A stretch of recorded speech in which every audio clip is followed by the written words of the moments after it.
বর্ষিয়ান কবীন্দ্র পুরকায়স্থের প্রয়াণে আকসার শ্রদ্ধাঞ্জলি নিবেদন।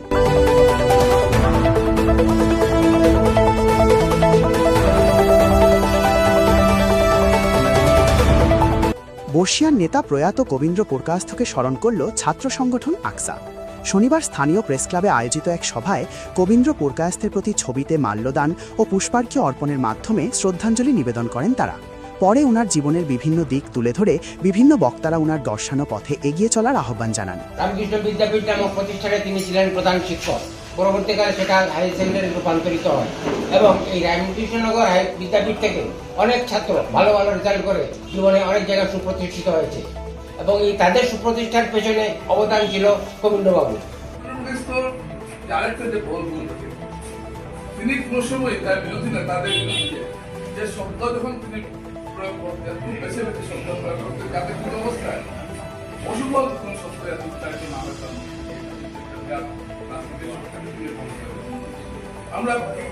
আমরা সাংবাদিক সমাজে প্রশ্ন করতাম যে এই বিষয়ে সত্য সুমন্দের এটা বলেছেন আপনার না, সত্য সুমন্দের এটা বলেছে, এইরকম দিয়ে শুরু করতেন। সুমন্দের সমালোচনাই করছে, কিন্তু তার যে মার্জিত ভাষাটা এবং খুব সুন্দর শব্দের উপস্থাপন তিনি করতেন, যে বিরোধী রাজনৈতিক দলকে তাদের বিরুদ্ধে পাত্তা দিয়ে সম্মান প্রদর্শন। এটা ছিল কবীন্দ্র পুরকায়স্থ সম্মান পাননি আপনারা বলছেন। আমি মনে করি না কবীন্দ্র সম্মান পাননি এবং আমাদের স্থানীয় নেতারা তাকে সম্মান অনেকেই দেননি, এটা আমি জানি। বিজেপিতে ওই সময় যে একটা যুদ্ধ শুরু হয়েছিল, হাত দিতে যা ধরনের কথাবার্তা চলছিল বিজেপিতে, এবং এই সমস্ত কিছুর তাকে একটা আঘাত দিয়েছিল।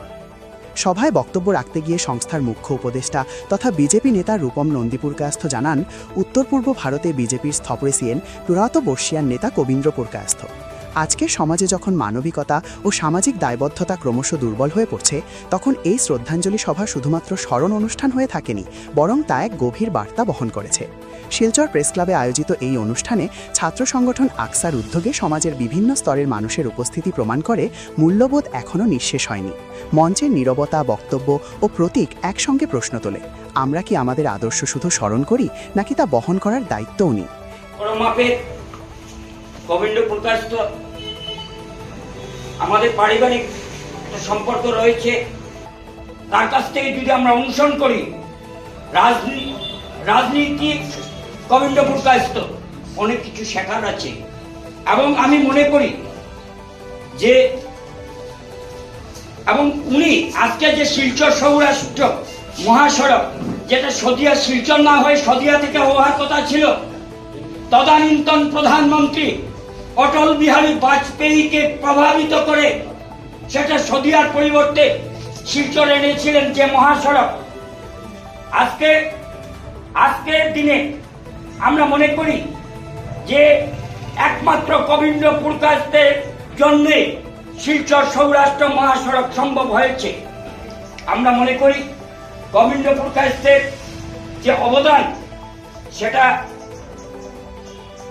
আজকে বরাক কেন আসাম, ভারতবর্ষের মানুষ ভুলবে না। সভা শেষে প্রয়াতনে তার প্রতি শ্রদ্ধা জানিয়ে 1 মিনিট নীরবতা পালন করেন উদ্যোক্তারা।